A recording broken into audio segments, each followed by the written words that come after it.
Welcome to Soft Talk. The person doing the toughest job in the world is on a visit to Nepal.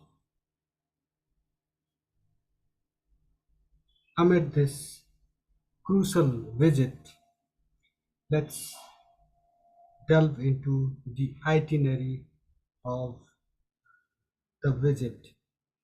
Well, I'm talking about the visit, the 4-day trip of the United Nations Secretary General Antonio Guterres to Nepal.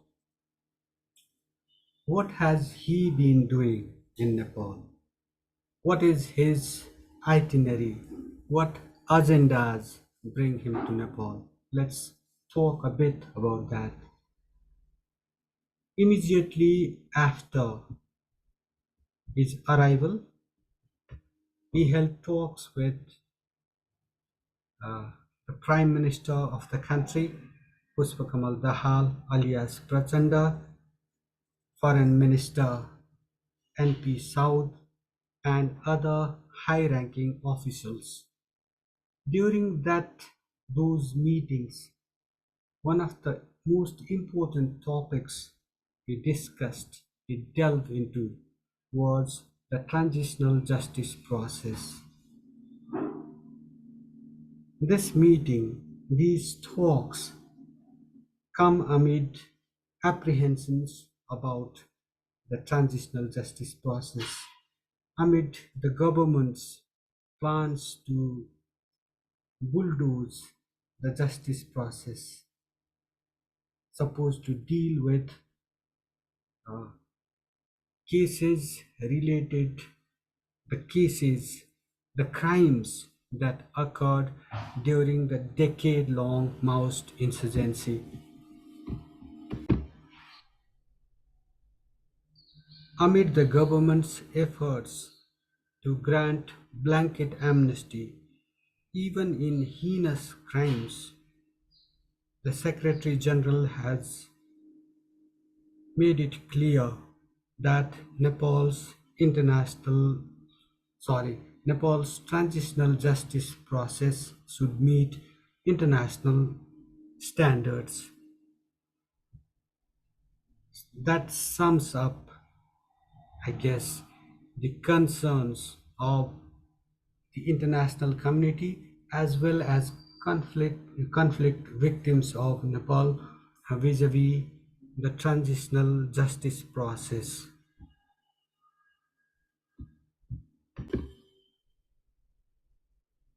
The other important issue that has figured during the Secretary General's Nepal visit is the disproportionate impact of climate change that Nepal has been grappling with.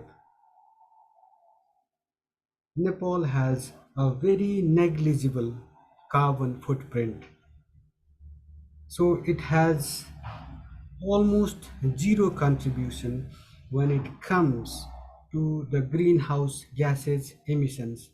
That is the main reason behind the depletion of the ozone layer, global warming, climate change. Its impact has been felt mostly, uh, most severely in the Nepal Himalayas.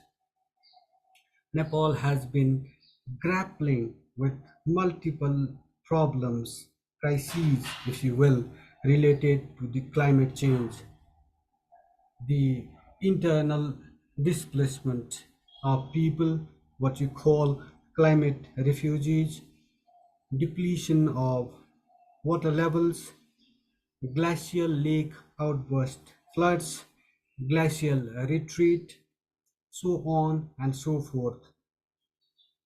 Despite its tremendous efforts to conserve nature, Nepal has shown to the world success stories related with community forestry and that kind of measures.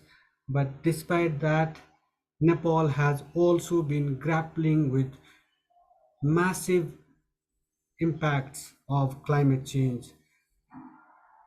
That is what you call a gift, if you will, from the Western, mainly industrialized world to the whole world, to the poorest, ill prepared countries in particular. His visit to the Himalayan region of Nepal, he just embarked on a mountain flight to Nepal Himalayas, and he saw firsthand the impacts of climate change on the Himalayas of Nepal. Notably, this is not only a problem that uh, Nepal has been dealing with. Nepal has been finding it quite hard to deal with. Billions of people downstream depend on waters from the Himalayas for their life and their livelihoods. The glacial retreat, the melting of the Himalayas, the receding discharges in the rivers of Nepal will affect them massively. So, this is an opportune time for Nepal to raise this issue, to uh, use its diplomatic imagination, to use its diplomatic capabilities to raise this issue, to uh, request the UN Secretary General to act as a goodwill ambassador of sorts, to bring forth to the world the crises that Nepal has been facing because of the climate change.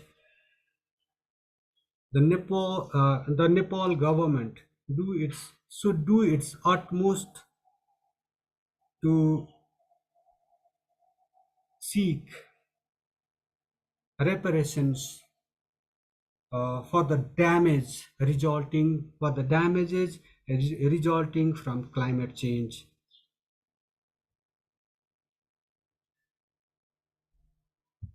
Apart from this, the UN chief Guterres also plans to visit Lumbini, the birthplace of Gautam Buddha, the beacon of peace and tranquility all over the world. This bears special significance at a time when the whole world has been grappling with multiple wars, conflict situations, whether it's the Russia-Ukraine war, whether it's the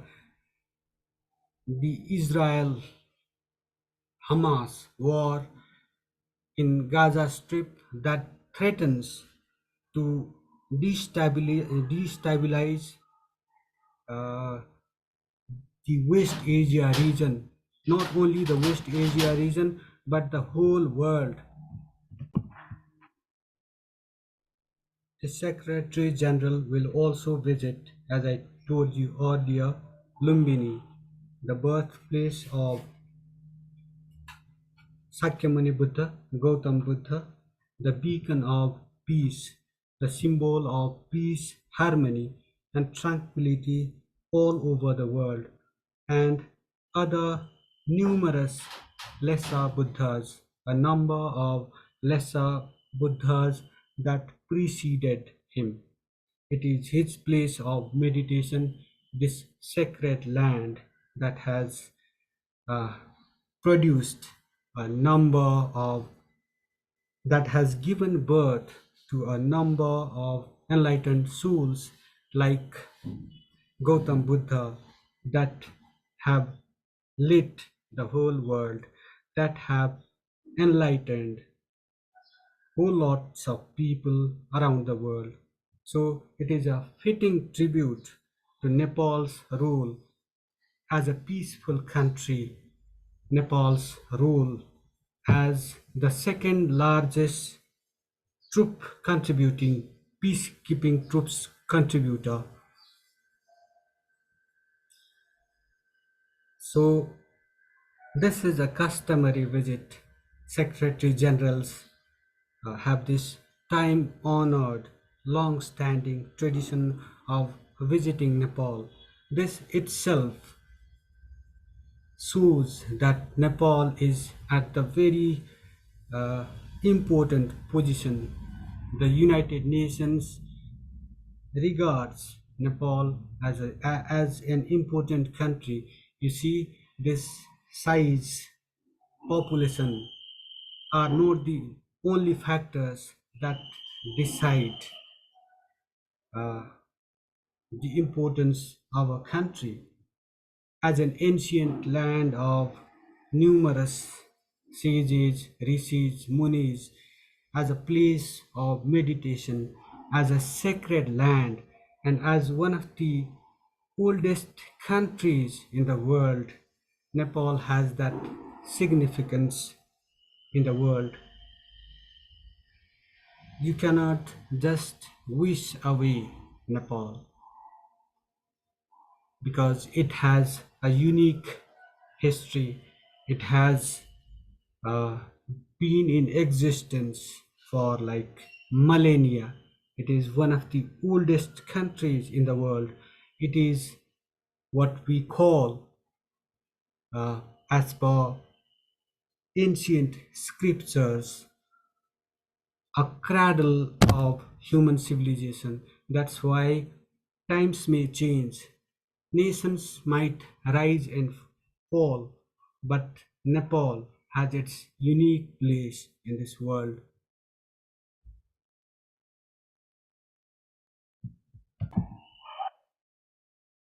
It will be timely, perhaps, to talk a bit about the refugee crises Nepal has been facing. Nepal has been a victim of geopolitic, geopolitical and geostrategic contestations. Whenever there is unrest in the extended neighborhood, the unrest has become the norm rather than the exception. Uh, During turbulent times, lakhs of people from the extended neighborhood seek refuge in Nepal, a middle sized country that is struggling to feed its own peoples, to provide for its own peoples, has to grapple with a refugee crisis. Refugee crises, whether it's displacements from Myanmar, whether it's displacement from uh, Bhutan, owing to the whims and fancies of dictators, Nepal has been hosting lakhs of people displaced from the extended neighborhood, whether it's the Tibetan refugees, whether it's uh, Nepali speaking Bhutanese citizens driven out from Bhutan, or whether it's Rohingya refugees driven out from Myanmar. Nepal has been providing for these people a sizable population despite its own resource and other constraints. The Nations Secretary General Antonio Guterres, during his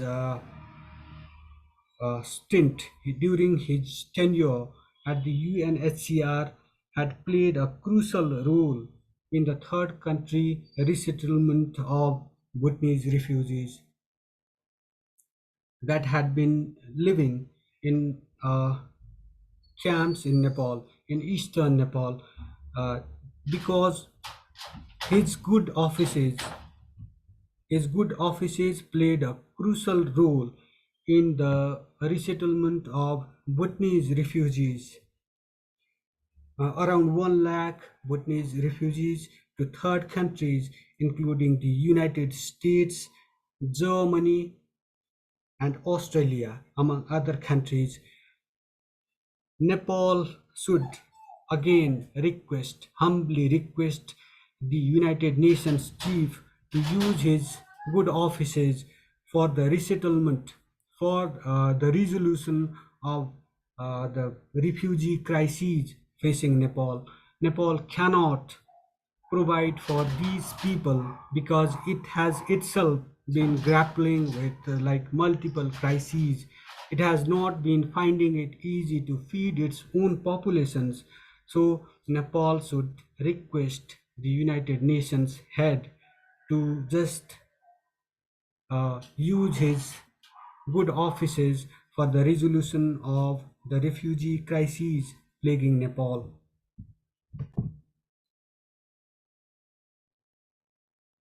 The world is shifting from a unipolar order to multiple order. Like there is one superpower, but there are rising hyperpowers, regional powers that have been demanding an increased say in world affairs. A number of countries in the neighborhood and beyond have been seeking coveted seats in the United Nations Security Council that has five permanent members: the United States, the United Kingdom, France, China, and Russia. These emerging countries, have been demanding that the United Nations should be reflective of a changing world order. Given their increasing, given these countries' increasing military and economic mights, a number of questions arise. What will Questions like what will small and landlocked countries, middle-sized countries like Nepal, what will they gain from the United Nations restructuring? What will small, landlocked, and island nations, which which account for a majority of the countries around the world, what will they gain from such a restructuring? Their fears are that rising, more influential countries will hijack their voices. They will not be free from the shackles of colonialism and imperialism that they have been facing for ages. That is their concern. What will this restructuring of the world body mean for these countries that have been like historically neglected? Their voices have been suppressed for long. What will they get from such a restructuring? That pertinent question remains unanswered. We don't want another like Russia 2.0, uh, the US 2.0, the UK 2.0, or China 2.0, or France 2.0, uh, in the guise of these emerging countries. What will they bring? How will their inclusion in the world body, in the apex body called the United Nations Security Council, mean for small countries, underdeveloped countries, least developed countries, other small developing countries? That question should be answered. That question deserves an answer. As the head of the world body. Uh, the onus is on the United Nations Secretary General Guterres to allay these concerns in a bid to make the world body more representative, more uh, inclusive, and uh, and turn it into a forum that gives space, that offers venues to these countries, small countries, ill-prepared countries, so-called poor countries, exploited countries, a unique opportunity to raise their concerns, to get justice for injustices done against them for like centuries on end.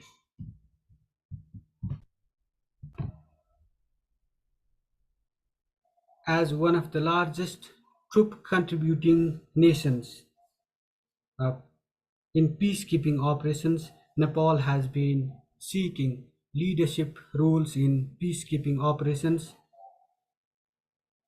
Hopefully, the UN chief will uh, listen to Nepal and act accordingly, because this is a just call from Nepal, and the United Nations Secretary General is in a position perhaps to address Nepal's concerns, and he's hoping also that the world, countries around the world, side with Nepal's aspirations for leadership positions in United Nations peacekeeping operations, whether it's in Lebanon, whether it's in Sudan or other war-torn countries around the world. Nepal has been making significant contributions in peacekeeping operations. To recognize this role, the onus is also on the United States nations. I mean, sorry for that slip of tongue. The onus is also on the United Nations to address this call. Summing up, the UN chief's visit has offered Nepal a number of opportunities. It is a customary visit in keeping with time honored traditions, but Nepal should be able to cash in on this visit. Through the United Nations chief, Nepal can uh, express its concerns, express the concerns of least developed countries like Nepal in world fora. Uh, and Nepal can just, this visit can also help enhance Nepal's prestige in the world uh, community. It takes diplomatic imagination, what you call diplomatic acumen, to just benefit the most uh, from this visit, to use this visit in furthering Nepal's national interest that get undermined more often than not at a time when the world is like rapidly changing, at a time when the world order has been shifting. So the onus is on the government of Nepal, the bureaucracy, to make the best of this visit. It requires diplomatic acumen, it requires a certain level of dexterity, it requires imagination to use this visit in the best interest of Nepal. I hope the government of Nepal, the bureaucracy, the state organs of Nepal have that capability to use this visit in the best interest of Nepal. Hope springs eternal. With this, I wrap up this edition of Soft Talk. I thank you from the bottom of my heart for your support along our journey. This is the journey of this channel that aims to promote citizen journalism, to be your true voice. I request you once again to subscribe to this channel, comment on our presentation, and press that like button. It will encourage us no end. Thank you once again for watching and listening patiently.